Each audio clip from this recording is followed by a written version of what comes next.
Ever get that feeling like when everyone's so sure about something, but you're just kind of like, I don't know about that. Oh, yeah, totally. Like maybe the crowd's got it totally wrong. Yeah. It makes you think, can we really trust that whole wisdom of the crowd idea? Like, is it real or just some nice sounding phrase? Right. We've all been there, right? In juries, elections, even just scrolling through those endless online polls, it makes you wonder if maybe Plato was on to something with that whole democracy is doomed thing. It's a question that just keeps coming up, doesn't it? Yeah. Plato's allegory of the ship of fools really gets at that deep down suspicion of mob mentality. Okay, yeah. For those who haven't encountered the ship of fools lately, what's the deal with that? I gotta say, it doesn't exactly inspire confidence in the whole wisdom of the crowd concept. No, not really. It's a pretty intense image when you think about it. Basically, Plato is saying that giving power to the masses is like letting a ship's crew mutiny against the captain who actually knows what he's doing just because they don't get his expertise. Oh, man. They think they can steer the ship better, but they're clueless about navigation. So you can guess what happens. Chaos, bad decisions. Yeah, not good. So, in Plato's view, democracy is basically heading for a shipwreck because most people just don't know any better. Pretty much. Though, to be fair to Plato, he wasn't totally off base given what was going on in ancient Athens back then. Right. They invented democracy, it's true, but they also had a lot of political upheaval, power struggles, you name it. Right, context is key, right. It's easy to judge from our comfy chairs centuries later. But speaking of modern times, our deep dive today looks at a really cool challenge to Plato's pessimistic take, and it uses something he could never have imagined: artificial intelligence. It really makes you think. We're looking at an article by Andres Corrada-Emmanuel. He's a professor who's done some really important work on AI and algorithms. He published this piece on Medium back in 2018, and it's still incredibly relevant. What's so smart about it is how he takes this ancient philosophical debate and connects it to something so relevant today.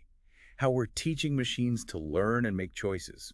Okay, so we've got Plato saying crowds can't be trusted, and now we're throwing AI into the mix. This is where I feel like things get really interesting. Exactly. Corrada-Emmanuel uses these things called binary classifiers, which are basically AI judges making those simple yes or no calls. Like, is this email spam or not spam? My inbox is full of those little AI judges. Exactly. Or think of self-driving cars. They have to constantly decide, is that a pedestrian or not? That's a classic binary classification problem. And in the article, he uses a similar example, determining if a pixel on a video image is a pedestrian or not.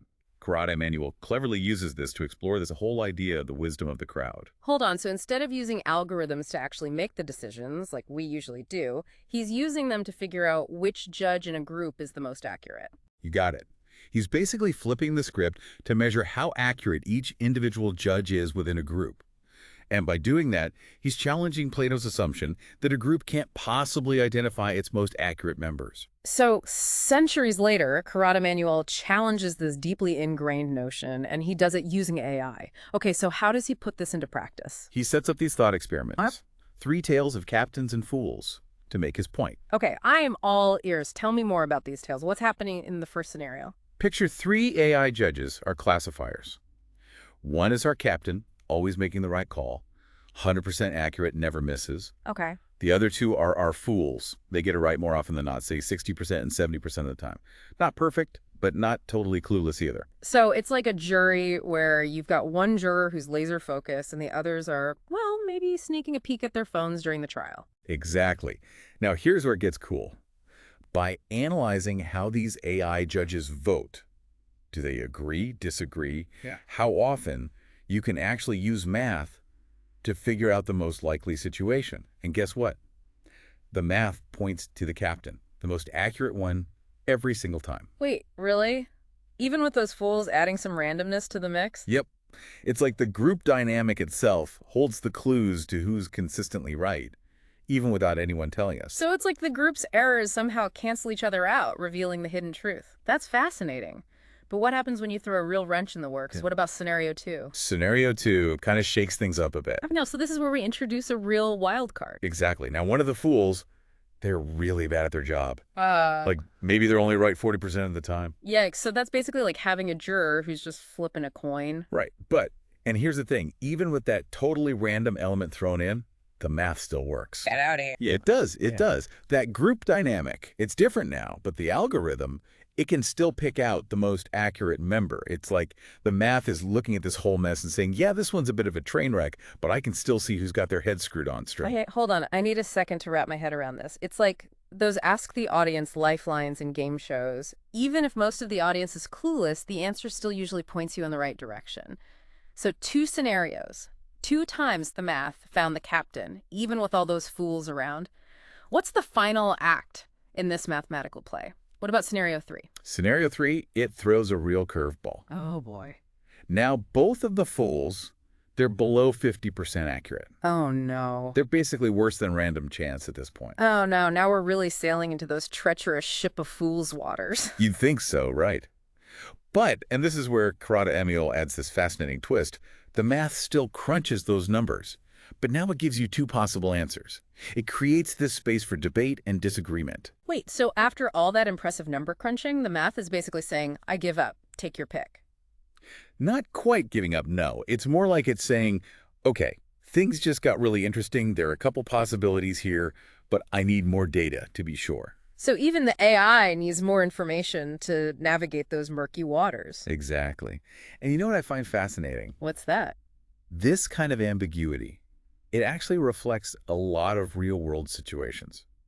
Think about something like, let's say, trying to diagnose a rare disease. Oh, right. There isn't always one correct answer right away, and different specialists might have different interpretations of the same symptoms. Right? Absolutely. Or even just deciding where to eat with friends. Everyone's got different tastes, different dietary restrictions. Sometimes there's just no easy answer. But I have to admit, this whole idea of using AI to analyze group dynamics, it really makes you think. What are the limitations when it comes to us messy, unpredictable humans? I mean, we're not exactly known for our perfectly logical decision-making, are we? We're not exactly robots following algorithms, are we? Definitely not. And Corrada-Emmanuel acknowledges that. Real-world decisions, they're messy. We're talking emotions, biases, that one friend who always wants tacos. It's not exactly a simple equation. But, and here's where it gets really interesting. Oh, I'm always up for things getting interesting. Larger groups, more diverse groups, they actually make this whole model more robust. Really? It seems counterintuitive, but think about it. More judges means you've got more data points, more perspectives, all feeding into the system. And that actually makes those underlying patterns of accuracy stand out, even if individually people are all over the place. So more ingredients in the stew, even if some of them are a little questionable on their own, the final flavor is more interesting. Exactly. And it highlights something really crucial. It's not about finding that single right answer every single time. That's a very Plato way of thinking. Agreed. It's about saying, okay, there's ambiguity, there are gray areas, and then using that collective intelligence to narrow things down. It challenges that fear that we're all just clueless, adrift at sea. So maybe Plato's Ship of Fools wasn't entirely wrong, it just needed a little bit more nuance. Like maybe it's less about finding that perfect captain and more about realizing that even a crew that's got its flaws, they can still use their differences to steer things in a better direction. Now you're getting it. Because isn't that what we're all trying to do? I'd hope so. Navigate this complex world, make the best calls we can with what we know. And who knows, maybe by understanding how even AI finds wisdom in unexpected places, we can start to recognize and harness the power of our own intelligence, Yeah. even with all those human imperfections. Well, this has been quite a journey. We've gone from ancient Greek philosophy to AI algorithms, and we ended up with, dare I say, a newfound appreciation for the potential of crowds. It just goes to show there are always new ways to look at old questions, especially when we connect those seemingly different ideas. Absolutely. So, listeners, think about the groups you're a part of, your workplace, your community, even your online book club. How do these insights on collective intelligence change how you see those dynamics? What potential for wisdom or even foolishness do you see? Food for thought. And that's a wrap on today's deep dive into crowds and algorithms.